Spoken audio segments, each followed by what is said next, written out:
नमस्कार दोस्तों, आप सभी का स्वागत है हमारे YouTube चैनल में। आज हम पढ़ेंगे ऐड ग्रेड अभ्यास पुस्तिका गणित कक्षा 8, जिसमें हम पढ़ेंगे अध्याय 9 क्षेत्रमिति।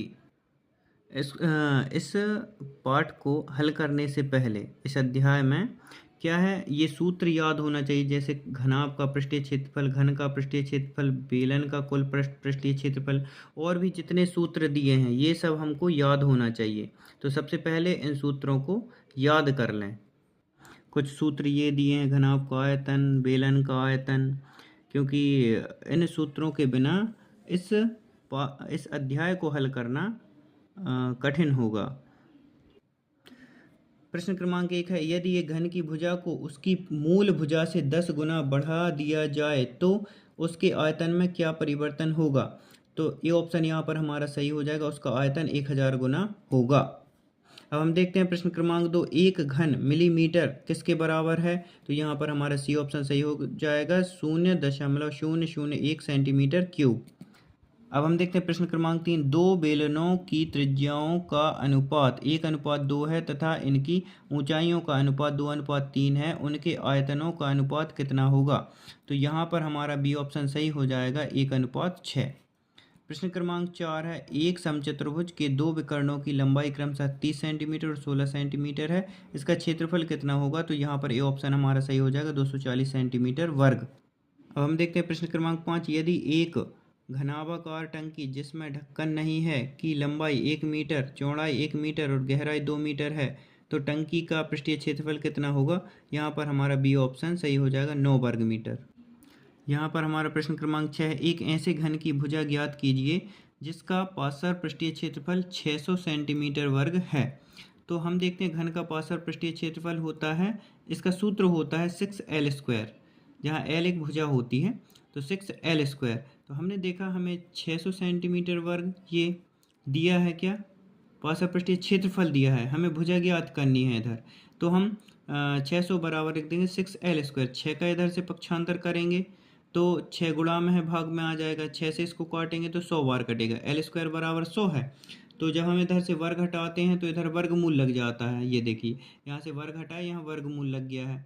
तो जब इसे वर्गमूल से बाहर निकालते हैं तो 10, l बराबर आ जाएगा 10, अतः घन की एक भुजा 10 सेंटीमीटर है। प्रश्न क्रमांक 7 है, एक समचतुर्भुज का क्षेत्रफल 24 सेंटीमीटर वर्ग है और विकर्णों में से एक की लंबाई 8 सेंटीमीटर है, दूसरा विकर्ण ज्ञात कीजिए। यहाँ पर हम देखते हैं समचतुर्भुज का क्षेत्रफल होता है दोनों विकर्णों की लंबाई का गुणनफल बटे 2 या 1/2 दोनों विकर्णों की लंबाई का गुणनफल। अतः दिया है क्षेत्रफल हमें 24 सेंटीमीटर वर्ग और D1 मतलब होता है ये एक विकर्ण और D2 मतलब दूसरा विकर्ण।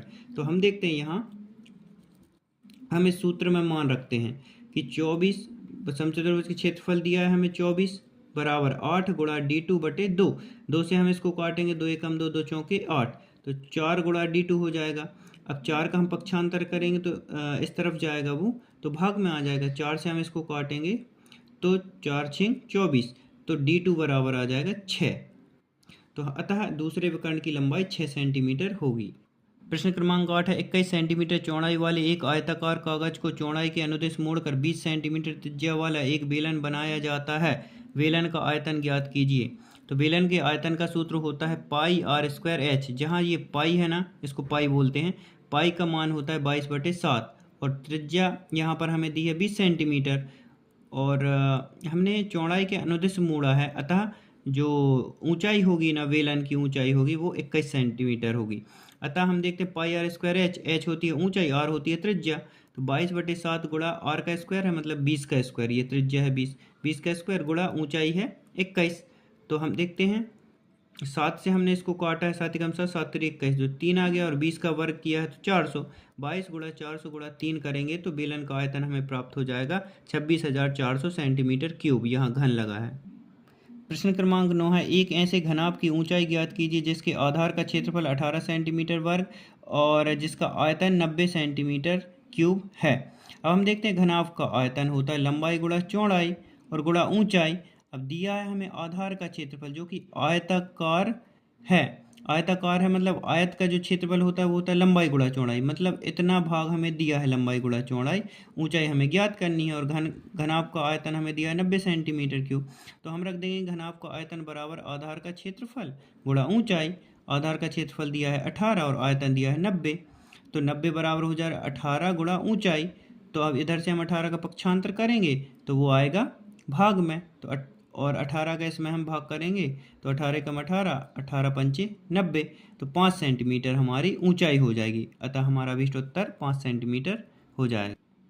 प्रश्न क्रमांक 10 है, दो घनों के आयतनों का अनुपात 1:64 है, इनके पृष्ठीय क्षेत्रफल का अनुपात ज्ञात कीजिए। तो हमने एक छोटा वाला घन मान लिया कि एक छोटा घन है एक बड़ा घन है, तो छोटे घन की भुजा और बड़े घन की भुजा निकालनी है, तो इसका हम घनमूल निकालेंगे। ये जो दिया है ना आयतनों का अनुपात दिया है, इसलिए क्योंकि आयतन जो होता है वो लंबाई चौड़ाई और ऊंचाई का गुणनफल होता है। अतः हम इसका घनमूल निकालेंगे, 1/64 का घनमूल निकालेंगे तो ये आ जाएगा 1 और ये आ जाएगा 4, क्योंकि एक ऐसा कि 1 गुणा 1 गुणा 1 3 बार करेंगे और 4 गुणा 4 गुणा 4 ये भी 3 बार करेंगे हम, तो एक एकम 1 होगा और 4 चौके 16 चौके 64 आएगा। अतः 1/4 एक भुजा की लंबाई छोटे वाले घन की भुजा होगी एक और बड़े वाले घन की भुजा होगी 4। अतः छोटे घन का पृष्ठीय क्षेत्रफल का जो सूत्र होता है वो होता है 6l², और तो दोनों जगह लगाएंगे हम, छोटे में भी और बड़े में भी, क्योंकि अनुपात ही निकालना है। तो हम देखेंगे 6 से 6 कैंसिल हो जाएगा, 1 का स्क्वायर करेंगे तो 1, 4 का स्क्वायर करेंगे तो 16 बराबर आएगा 1/16। अतः दोनों घनों के पृष्ठीय क्षेत्रफलों का अनुपात 1:16 होगा। प्रश्न क्रमांक 11 है, एक भवन में 18 बेलनाकार खंभे हैं, प्रत्येक खंभे की त्रिज्या 35 सेंटीमीटर है और ऊंचाई 5 मीटर है। 9 रुपये प्रति वर्ग मीटर की दर से सभी खंभों के वक्र पृष्ठीय क्षेत्रफल पर पेंट कराने का व्यय ज्ञात कीजिए। तो हम देखते हैं यहाँ एक खंभा जो रहता है वो बेलनाकार रहता है, बेलन के आकार का, तो एक खंभे अथवा ये बेलन का वक्र पृष्ठीय क्षेत्रफल होता है 2πr/h। ये सूत्र होता है, बेलन का वक्र पृष्ठीय क्षेत्रफल होता है 2πr/h, जहाँ पाई का मान, ये जो पाई होता है ना इसका मान होता है 22/7। तो इस सूत्र में हम मान रखेंगे 2, ये लिखा है 2 गुणा पाई का मान होता है 22/7, आर का मान हमें ये देखिए त्रिज्या दी है 35 सेंटीमीटर तो यहाँ रख दी, और ऊंचाई दी है हमें 5 सेंटीमीटर तो यहाँ रख दी। जब हम इसको हल करेंगे 7 एकम 7, 7 पना 35, इसको काट देंगे और 5 25 और 22 दूनी 44, 44 और 25 का हम गुणा करेंगे तो 1100 सेंटीमीटर 1100 सेंटीमीटर वर्ग हमें प्राप्त हो जाएगा। तो ये जो वक्र पृष्ठ का क्षेत्रफल आया है ये एक खंबे का आया है, हमें ज्ञात करना है 18 खंभों का, और 18 खंभों में पेंट भी कराना है। तो 9 रुपये प्रति वर्ग, 1 वर्ग मीटर में 9 रुपये लग रहे हैं। तो यहाँ पर हम देखते हैं 18 खंभों का क्षेत्रफल निकालेंगे सबसे पहले। तो 18 खंभों का क्षेत्रफल होगा 18 गुणा एक खंभे का 1100 आया, 18 में 1100 का गुणा कर देंगे तो आ जाएगा 19,800 सेंटीमीटर वर्ग, और सेंटीमीटर को जब हम मीटर में बदलेंगे तो 100 का इसमें भाग कर देंगे तो ये मीटर में आ जाएगा। यहाँ सेंटीमीटर को मीटर में बदला गया तो 198। अब 1 मीटर वर्ग, यहाँ मीटर में दिया था इसलिए हमें मीटर में बदलना पड़ा, तो 1 मीटर वर्ग में रुपए लग रहे हैं 9, तो 198 वर्ग मीटर में कितने लगेंगे, तो 198 का 9 में गुणा कर देंगे तो आ जाएगा 1782, 1782 रुपये इतना खर्च लगेगा। प्रश्न क्रमांक 12 है, एक कंपनी चाय पत्ती बेचती है, चाय पत्ती को पैक करने के लिए घनाभाकार डिब्बों का उपयोग किया जा रहा है। डिब्बा पी की विमाएँ 3 सेंटीमीटर गुणा 8 सेंटीमीटर गुणा 20 सेंटीमीटर, ये जो पहले दिया रहता है ये लंबाई चौड़ाई और ऊंचाई होती है, और डिब्बा क्यू की विमाएँ होती हैं 2 सेंटीमीटर गुणा 10 सेंटीमीटर गुणा 24 सेंटीमीटर हैं। डिब्बे का कौन सा आकार कंपनी के लिए आर्थिक दृष्टि से लाभदायक रहेगा। तो यहाँ पर हम जब भी ऐसा प्रश्न आएगा तो वहाँ पर पृष्ठीय क्षेत्रफल निकालेंगे। तो डिब्बा पी का पृष्ठीय क्षेत्रफल होगा, डिब्बा जो होता है ना लंबाई चौड़ाई और ऊंचाई अलग अलग है तो हम मान सकते हैं ये घनाभ के आकार का है, तो यहाँ हम घनाभ का पृष्ठीय क्षेत्रफल लगाएंगे। तो घनाभ का पृष्ठीय क्षेत्रफल होता है 2 गुणा, ये एल मतलब होता है लंबाई, बी मतलब विड्थ मतलब होती है चौड़ाई, और एच मतलब हाइट मतलब ऊंचाई। तो ये होता है एल बी मतलब लंबाई गुणा चौड़ाई, धन का चिन्ह लगा है, चौड़ाई गुणा ऊंचाई, धन का चिन्ह लगा है, और ऊंचाई गुणा लंबाई होती है, ये सूत्र होता है। तो हम देखते हैं बराबर में 2 गुणा, हमें जो लंबाई है वो हमने 3 मानी है इस पी की, सबसे पहले पी डिब्बे की निकाल रहे हैं। तो लंबाई यहाँ पर 3 है, चौड़ाई 8 है, और ऊंचाई 20 मानी है यहाँ पर हमने। तो ये हमने एल बी और एच के हमने यहाँ मान रख दिए हैं, और इसको जब हमने हल किया है तो यहाँ आया है 488 सेंटीमीटर वर्ग। ये होगा पी डिब्बे का पृष्ठीय क्षेत्रफल। ऐसे ही हम ये क्यू जो डिब्बा है ना, क्यू डिब्बे की ये लंबाई, चौड़ाई और ऊंचाई दी है, तो इसको जब हम निकालेंगे इसी सूत्र में हम मान रखेंगे। ये देखिए हमने मान रखा है ये लंबाई, चौड़ाई, ऊंचाई का। तो हमने देखा कि इसको हल किया हमने तो आया 616 सेंटीमीटर वर्ग। इसका पृष्ठीय क्षेत्रफल अधिक है, अतः डिब्बे पी का आकार कंपनी के लिए आर्थिक दृष्टि से लाभदायक है, क्योंकि इस डिब्बे को बनाने में प्रयुक्त सामग्री डिब्बे क्यू की तुलना में कम होगी, अतः हमें इसमें फ़ायदा होगा। हमें नहीं, इसमें इस कंपनी को फ़ायदा होगा। प्रश्न क्रमांक 13, ए भुजा वाले 6 घनों को मिलाकर निम्नानुसार 2 घनाभ बनाए गए हैं। 1 2 3 4 5 6, 1 2 3 4 5 6, ये 6 घनों को मिलाकर ये घनाभ बनाए गए हैं। तो हम देखते हैं घनाभ ए ये है, घनाभ बी ये है। घनाभ का पृष्ठीय क्षेत्रफल होता है 2, और ये 2 गुणा लंबाई, ये है लंबाई, चौड़ाई, और यहाँ आएगा धन का चिन्ह, यहाँ भी धन का और यहाँ भी धन का। तो लंबाई गुणा चौड़ाई धन, चौड़ाई गुणा ऊंचाई धन, ऊंचाई गुणा लंबाई। एल होती है लंबाई, बी होती है चौड़ाई, और एच होती है ऊंचाई। तो जब घनाभ ए का पृष्ठीय क्षेत्रफल निकालेंगे तो हम देख रहे हैं ये लंबाई है ना, ये हो जाती है 6 ए। यदि एक भुजा इसकी ए थी तो ए ए ए ए ए ए मतलब ये होगा 6, और ऐसे में देखेंगे तो ये होगा 1 ए, और ऐसी ऊंचाई में देखें तो ये भी ए होगा। तो हम ऐसे सूत्र में मान रखते हैं, तो ये हमारा, इसको हल करेंगे, इसको हल करने पर आएगा 26 ए स्क्वायर। ए स्क्वायर मतलब ए का जब ए में गुणा करते हैं तो ए की घात 2 बनता है, यहाँ भी ए में ए की घात और 6 है तो 6, एक ए में ए का गुणा करेंगे तो ए स्क्वायर, ए का 6 ए में करेंगे तो हमेशा चर का चर में और अचर का अचर में ही गुणा होता है, तो ए का ए में होगा तो ए स्क्वायर बन जाएगा इधर। तो ऐसे ही, तो इसका उत्तर हो जाएगा घनाभ का 26 ए स्क्वायर। अब हम देखते हैं घनाभ बी का पृष्ठीय क्षेत्रफल कितना होता है। इसका भी मान हम इसी सूत्र में रखेंगे। तो हमने ये मान रखे, क्योंकि यहाँ लंबाई हो गई यहाँ 3a, और यहाँ पर जो ऊंचाई है, ऊंचाई हो गई है 2a, और यहाँ पर ये चौड़ाई ये वाली है वो हो गई है a। तो इसका मान रखा हमने, इसको हल किया तो यहाँ हमें 22 ए स्क्वायर प्राप्त हुआ। तो हम देख सकते हैं घनाभ बी का पृष्ठीय क्षेत्रफल कम है घनाभ ए की अपेक्षा, क्योंकि यहाँ 26 है यहाँ 22 है। प्रश्न क्रमांक 14, किसी कमरे के फर्श में समचतुर्भुज के आकार की 40 टाइलें हैं, प्रत्येक के विकर्ण 24 सेंटीमीटर और 21 सेंटीमीटर लंबाई के हैं। 2 रुपये प्रति वर्ग सेंटीमीटर की दर से इस फर्श को पॉलिश करने का व्यय ज्ञात कीजिए।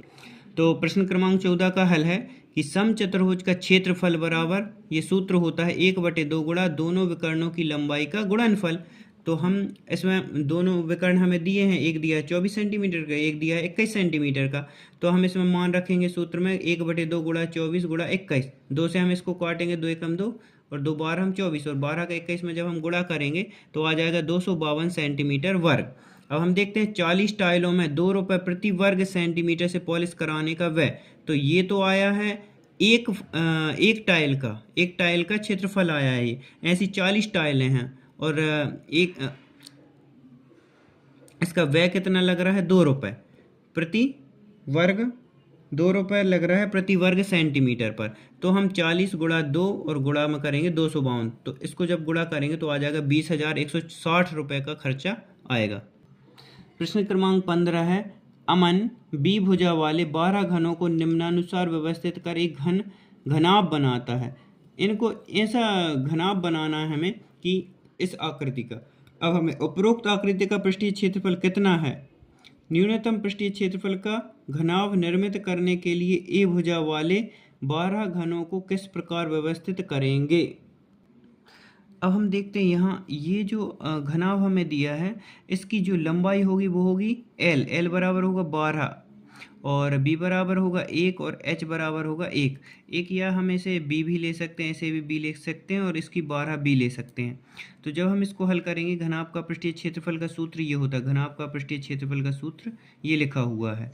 अब हम देखते हैं कि इसमें हम मान रखेंगे, इसी सूत्र में लंबाई, चौड़ाई और ऊंचाई के मान रखेंगे और इसको हल करेंगे। 12 एकम 12, 1 एकम 1 और 12 एकम 12 और n को जोड़ेंगे, 12 और 12 24 और 1 25, 25 का 2 में गुणा करेंगे तो 25 दूनी 50, 50 b स्क्वायर इसका आंसर होगा। इस वाले घनाभ का क्षेत्रफल होगा ये। अब हम देखते हैं ए भुजा वाले 12 घनों को किस प्रकार व्यवस्थित करें कि न्यूनतम पृष्ठीय क्षेत्रफल आना चाहिए। तो इसके लिए हम देखते हैं कि लंबाई हम ले सकते हैं 3a और b बराबर 2a ले सकते हैं, b मतलब चौड़ाई, और h मतलब होती है हाइट, ऊंचाई, 2a ले सकते हैं इसमें। तो हमने इस सूत्र में मान रखा इसका, तो ये रखा 2 into 3a into 2a plus 2a into 2a plus 2a into 3a। इनको हल किया तो 2 तियम 6 और एक ए में किया तो a स्क्वायर, 2 दूनी 4 और एक ए में किया तो a स्क्वायर, 2 तियम 6 और एक ए में किया तो a स्क्वायर। इनको सबको जोड़ेंगे तो 6 और 6 12 4 16, 16 a स्क्वायर आएगा और इसका 2 में गुणा होगा तो 32 a स्क्वायर। ये सबसे न्यूनतम पृष्ठीय क्षेत्रफल होगा। इससे कम क्षेत्रफल हम इतने त्रिभुजों, इतने ये घन हैं उनसे नहीं निकाल सकते हैं। अतः यह हमारा अभीष्ट उत्तर हो जाएगा। अगले अध्याय के लिए हम अगली वीडियो में मिलते हैं। धन्यवाद।